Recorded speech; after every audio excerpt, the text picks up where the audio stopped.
A great meal with Old St. Nick, Marines in a local school, and stolen deliveries. Hello everyone and welcome to Shelby This Week. We've got all these stories plus much more for you, but first, kids got a visit with Santa in a unique way. Stacy Sansatera tells us how Santa Claus came to Shelby. The Shelby Township Parks and Recreation Department played host recently at the annual Breakfast with Santa. We have families come out. We have 2 different sessions. It's just a great morning with the family, and they get the chance to see Santa Claus and Miss Claus, and we also have Frosty and Rudolph there. And all of this was made possible by some very generous sponsors. Yes, we're very thankful for our sponsors today. We had Genesis Credit Union and Dr. Van Barbette. Both are wonderful sponsors, and sponsors like this help keep the cost down for our customers. Everyone was anxiously awaiting the guest of honor as Santa spruced himself up to visit the children of Shelby Township.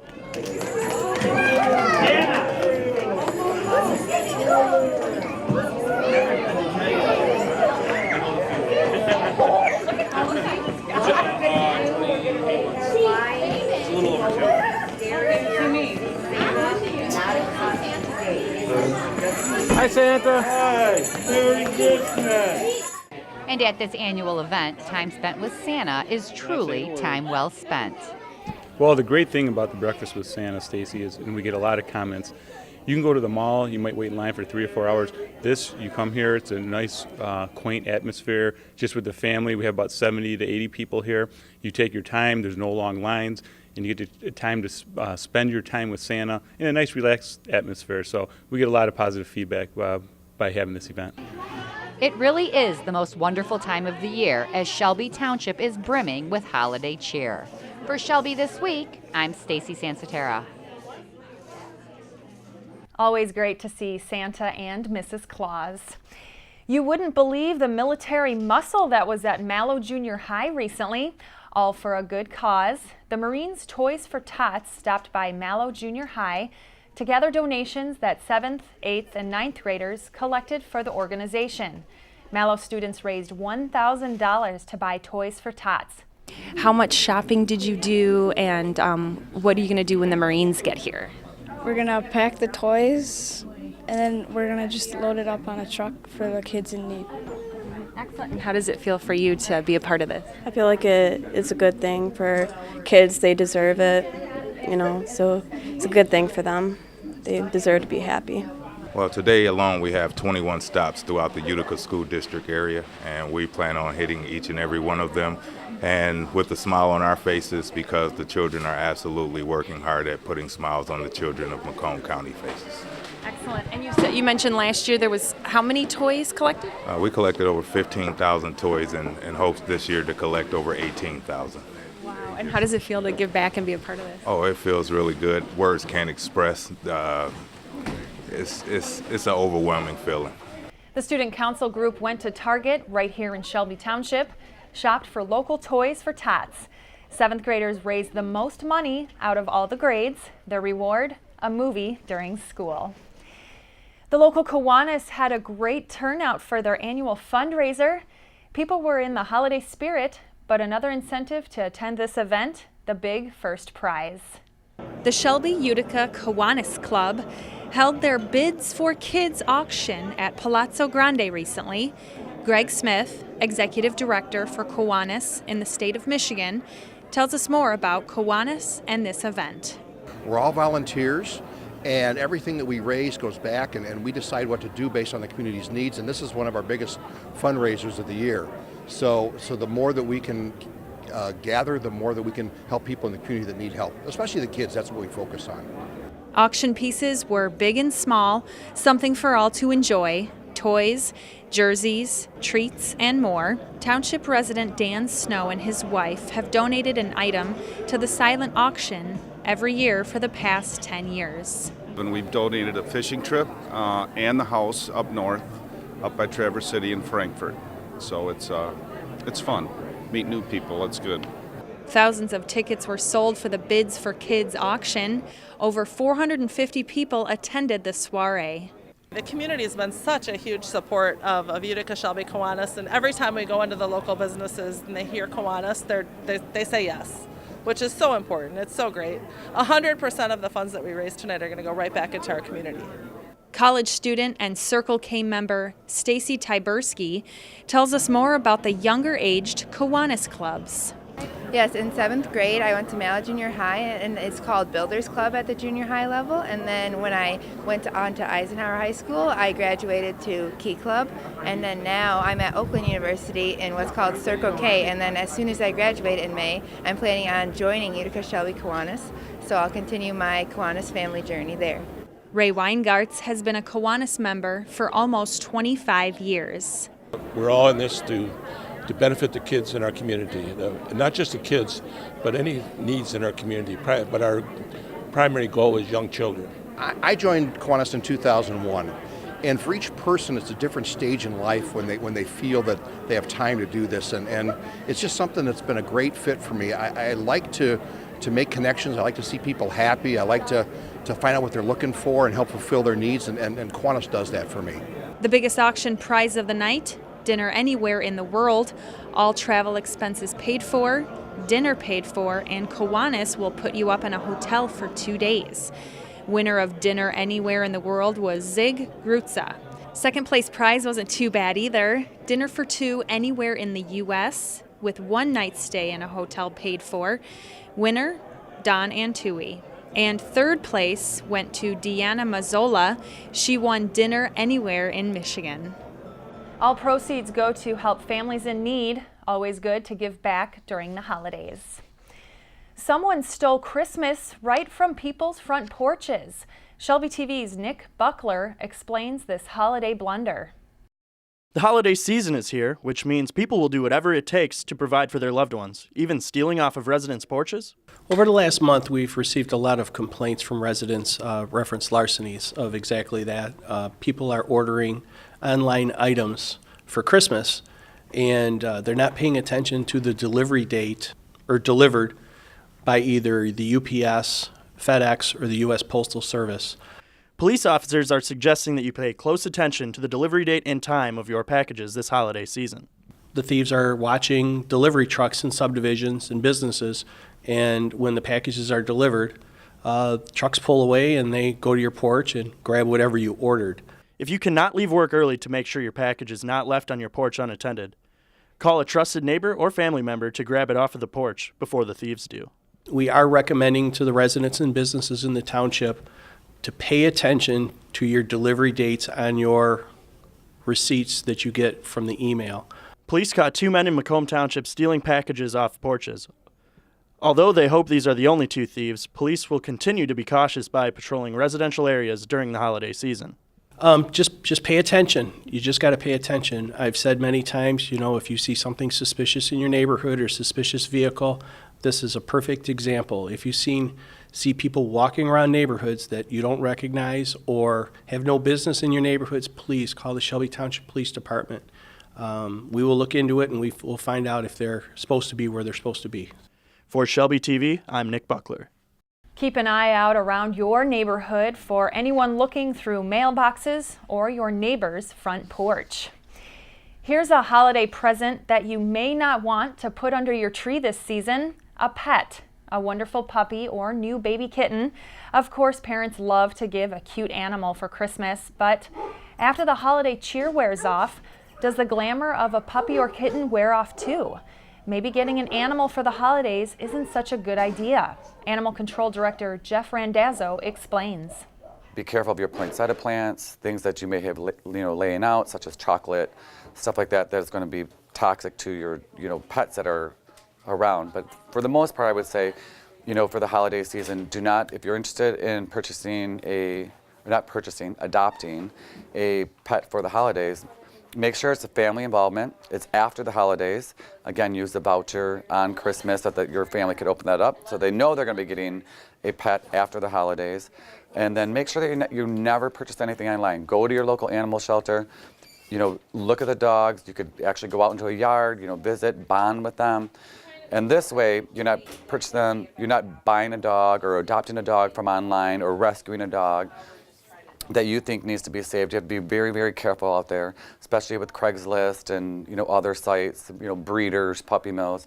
You never know where that animal's coming from. So this way, if you go to your local animal shelter, you actually get to spend time with that animal, just as we do here at Macomb County Animal Control. You can sit in the bonding room with the cats.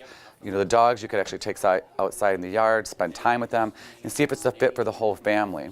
But during your holiday season, all we ask you to do is please refrain from obtaining a pet during that time, because it's very, very stressful for your family as well as for that animal. So remember to keep in mind how old your children are, how much you'll be traveling during the holidays. Don't make having a new pet a burden during the holiday season, or the animal will think you're a burden when they're neglected and alone. Up next, who will be the next chief of police, and body cameras get a review. Stay tuned.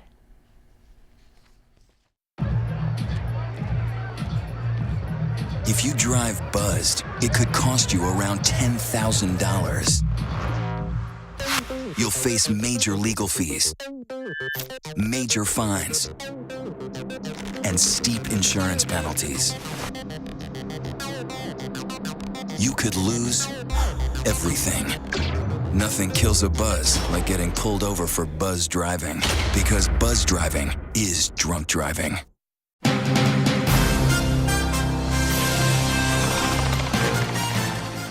A new Shelby Township Police Chief may soon be announced. The board recently offered the top police position to Robert Shelby, a police officer who has been with the Southfield Police Department since 1994. Currently, Captain Stephen Stanberry holds the top position at the Shelby Police Department, taking care of everyday duties ever since former Police Chief Roland Wolkers retired last January. Here's some background on Shelby. He spent the first few years in law enforcement with the Detroit Police Department, then was a detective for 10 years in Southfield, was promoted to sergeant in 2004. He spent 5 years as supervisor in both investigations and patrol divisions. In 2009, he was promoted to the rank of lieutenant, served 3 years as watch commander. In 2012, he was picked to be the coordinator of the patrol division. 2013, he was named acting deputy chief and placed in charge of the patrol division. In 2014, he was promoted again to the rank of deputy chief. If the board of trustees approves his contract, and there will be some changes in it, then he will be starting on January 12th of next year. So I hope it all works out. He's going to be a great, great police chief. I hope we get him. 3 people were interviewed for the police chief position. Starting salary of $94,000 with a 6-month probationary period. Body cameras are being pushed for police departments. The use of body cams, small, lightweight cameras worn on either the chest or shoulder of a police officer's uniform. Some local police departments are moving toward body cameras that will record an officer's every move. Shelby Township Police Captain Stephen Stanberry explains. Well, I think the pros that everyone recognizes is that wherever the officer goes, the camera goes with him or her. So you would potentially always have video available for the incidents that the officers become involved in with the citizens of whatever community they serve. The cons with body cameras is that they're just one tool. They're just one part of what of an incident, of what would be used to investigate an officer and subjects' actions in an incident.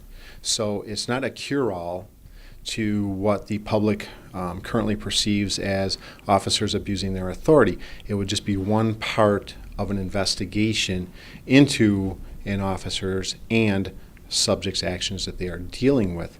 And the one thing that I would like people to take away from the body cameras is that a camera does not always and really cannot record emotions or tension in a situation. They also cannot record or capture what an officer is perceiving is going to happen. And that is a huge part of what officers rely on in an incident to measure how they're going to react. It's what they perceive is going to happen based on their prior experiences in similar situations. And I don't think a camera would be able to to capture that adequately, if at all. The other thing I would like to stress is that when the footage from the video cameras are analyzed, it is in a calm, safe environment. The officer on the street is not in a calm, safe environment.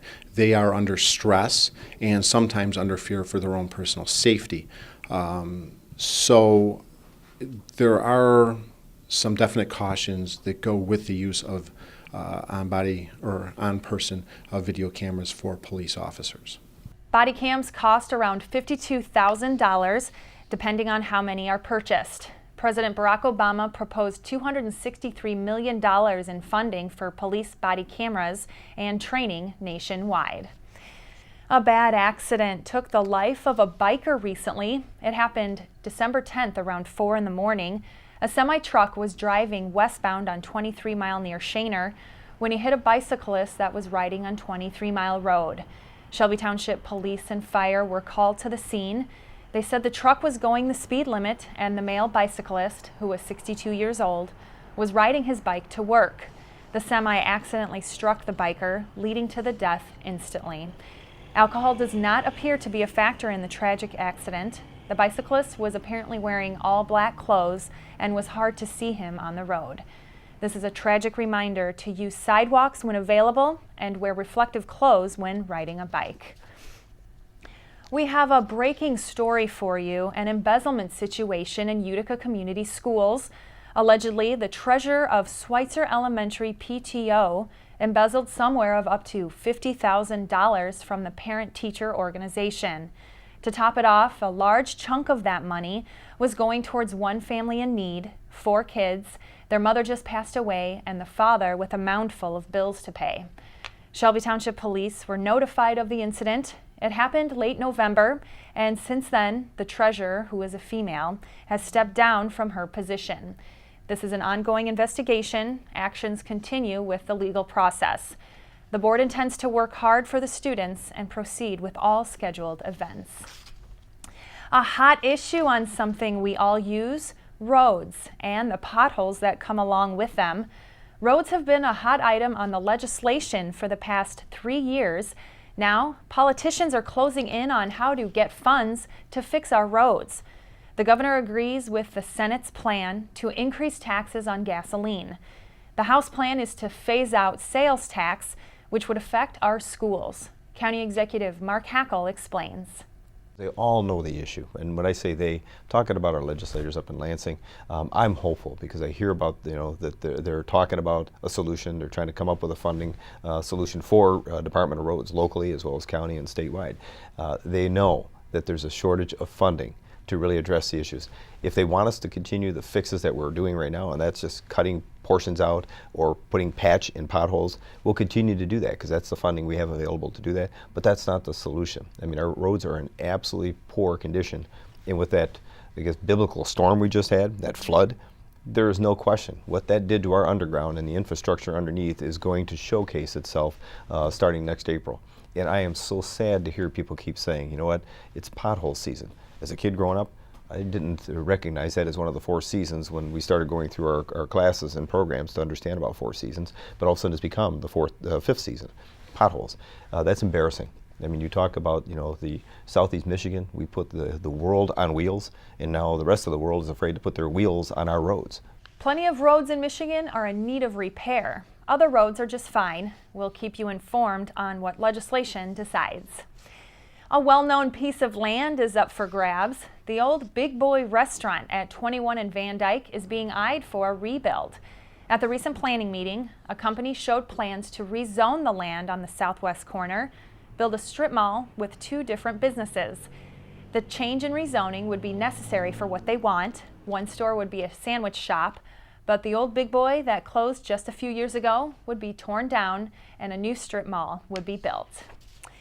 It's time to make a splash in Shelby. The Parks and Recreation Department put on a fundraiser at the Shelby Township new roller rink to raise funds for a splash pad at Chief Gene Shepherd Park. Parks and Rec Director Joe Youngblood tells us more. There's a Parks and Recreation Committee here in Shelby Township, and this committee meets once a month, and they've been very active in trying to get some new features in the park. So The big activity to work on right now is a new splash park, and this will be placed at Gene Shepherd Park.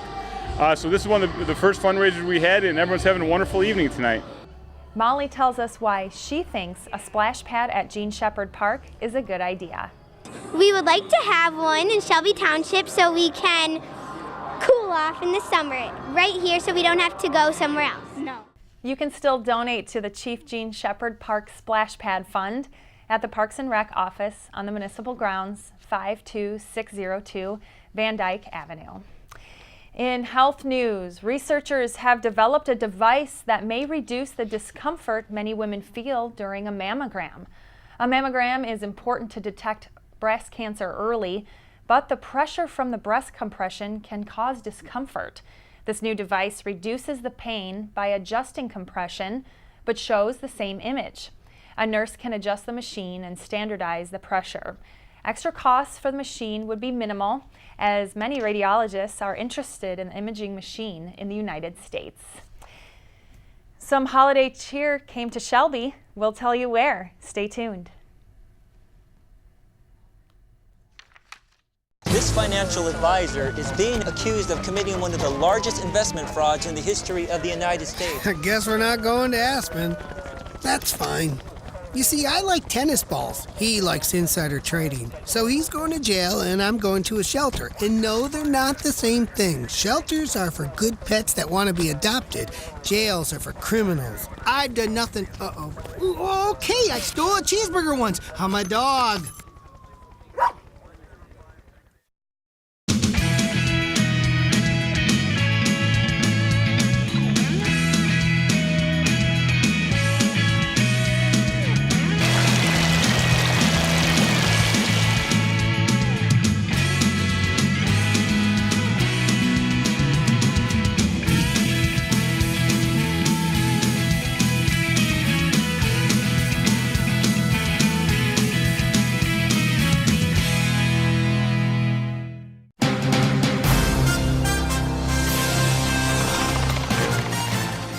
The Shelby Township Senior Center hosted its Christmas party this past week.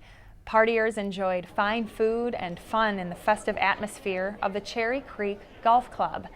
Many items were raffled off, as well as a 50-50 that would make anyone's holiday season brighter, and of course, a visit from the big guy himself. We close this week's show with the musical stylings of the Men of Grace, a group from the Grace Gospel Fellowship and the Grace Centers of Hope. Thanks for watching.